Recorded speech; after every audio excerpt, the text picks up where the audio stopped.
यार एक सवाल है जो मुझे सबसे ज्यादा सुनने को मिलता है कि फिजिक्स या मैथ पढ़ना होता है तो हम कॉन्सेप्ट्स को समझ लेते हैं या फॉर्मूलाज याद कर लेते हैं तो हो जाता है। बायोलॉजी पढ़ना होता है तो थोड़ा बहुत समझ कर रट लेते हैं तो वो भी हो जाता है। लेकिन ये वाहियात सा सब्जेक्ट केमिस्ट्री जब समझने की कोशिश करते हैं तो लगता है कि इससे अच्छा रट ही लिया होता और रटने के बाद दूसरे दिन भूल जाते हैं और फिर वो खड़ूस सा टीचर बोलता है समझ कर पढ़ा करो। यार मतलब हम करें तो करें क्या, बोले तो बोले क्या। Okay on a serious note, देखो पहली बात कि कोई रूल नहीं है कि ऐसा ही पढ़ना है। हर एक इंडिविजुअल का अपना अपना तरीका होता है, इसीलिए ऐसा जरूरी नहीं है कि कोई जैसे पढ़ रहा है वैसे ही पढ़ना है या इस वीडियो में दिखाया जाए उसी तरीके से पढ़ना है। चलिए अभी वीडियो को शुरू करते हैं। तो सबसे पहले हम केमिस्ट्री को 5 पार्ट्स में डिवाइड कर लेते हैं। General chemistry, physical chemistry, inorganic chemistry, organic chemistry और बायो केमिस्ट्री। अभी मैंने ये डिवीजन क्यों किया है, क्योंकि इन पांचों सब डिविजन्स को पढ़ने का अलग अलग तरीका होता है। ज्यादातर लोग एक ही तरीके से पढ़ लेते हैं लेकिन ऐसा नहीं होता। और एक बात कि मैं हर पार्ट के लिए जो मेथड्स बताने वाला हूँ उसमें से भी कई ऐसे टॉपिक्स या चैप्टर्स हो सकते हैं जिन पर वो काम ना करे। वैसे भी मैंने किसी मूवी या सीरीज में देखा था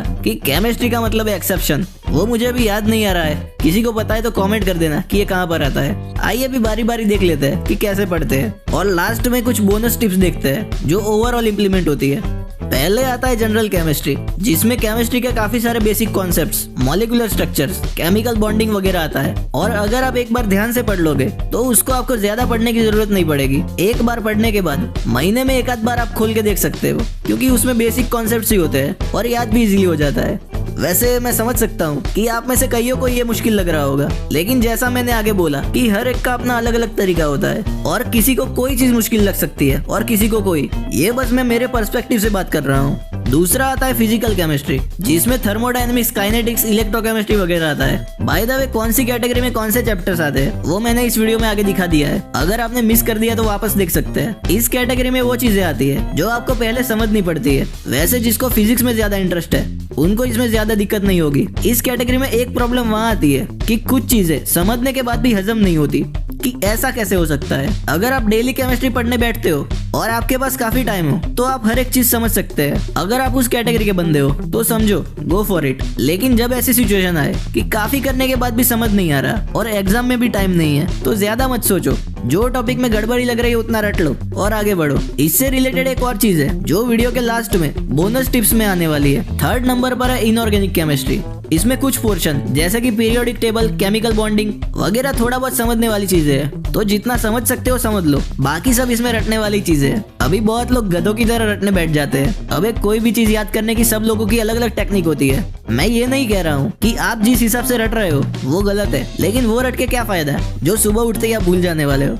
मेरा बस आपसे एक ही सवाल है कि 1 साल पहले आपने क्या खाया था, तो शायद आपको याद नहीं होगा। लेकिन अगर मैं आपसे पूछूं कि 1 साल पहले आप एक जगह पर घूमने गए थे, वहाँ पर दोपहर में आपने क्या खाया था, तो क्या खाया था वो तो छोड़ो, कितना खाया था, किस जगह पर खाया था और कितने लोग थे और मौसम कैसा था, आपको सब जानकारी होगी और याद होगा। अभी ऐसा क्यों? क्योंकि वो आपकी नॉर्मल एक्टिविटी से कुछ अलग था और कुछ स्पेशल मोमेंट्स उसके साथ जुड़े हुए थे। अभी इस समझदार को इशारा काफी है, समझने वाले समझ गए कि कैसे पढ़ना है। कोई बात नहीं, अगर आप अभी भी नहीं समझे तो वीडियो को पूरा देखना, एंड में बोनस टिप्स में इसके बारे में बात करेंगे।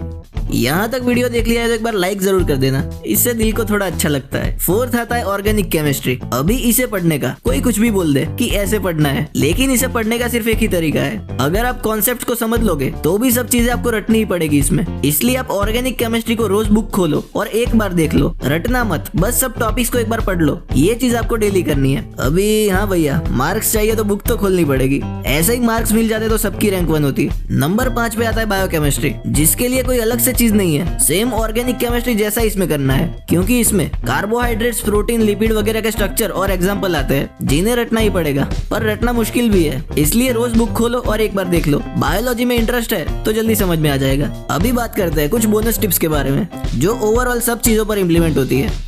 नंबर 1 पे जो टिप है वो सबसे ज्यादा यूजफुल है, यूज ऑफ चैट जीपीटी। काफी टीचर्स इसके लिए मना करते हैं, लेकिन उन गधों को कौन समझाए कि हमें समय के साथ साथ आगे बढ़ना पड़ता है। अगर आप 10 घंटे की पढ़ाई चैट जीपीटी की मदद से सिर्फ 2 घंटे में कर सकते हो तो क्यों यूज ना करें। लेकिन इसे यूज करने का भी एक तरीका है, आपको शायद पता नहीं हो तो अभी जान लो कि चैट जीपीटी आपके क्वेश्चन के अकॉर्डिंग आंसर देता है। अगर आप पढ़ते पढ़ते उसे कुछ डाउट पूछोगे तो वो आंसर देगा और कहानी यहाँ खत्म नहीं होती। आप मान लो कि वो आंसर समझ में नहीं आया तो वापस उसे बोल सकते हो कि समझ नहीं आया इजी करके समझाओ, पॉइंट वाइज समझाओ, छोटे बच्चे की तरह समझाओ, चार्ट बना के समझाओ, वगैरह वगैरह। आप किसी भी तरीके से कितनी भी बार समझाने के लिए बोल सकते हैं। यहाँ तक कि आप इसमें अपनी बुक्स की PDF, फोटोज वगैरह अपलोड करके उसे समझाने के लिए भी बोल सकते हैं कि बुक में समझ नहीं आ रहा इजी करके समझाओ या पॉइंट वाइज समझाओ, वगैरह वगैरह। हालांकि ये डॉक्यूमेंट वाली चीज पेड है, लेकिन डेली कुछ लिमिट तक बिल्कुल फ्री है। ChatGPT के रूप में आपके पास काफी पावरफुल टूल है जो कि आपके टीचर से करोड़ों गुना ज्यादा स्मार्ट है और आप उसके बॉस हो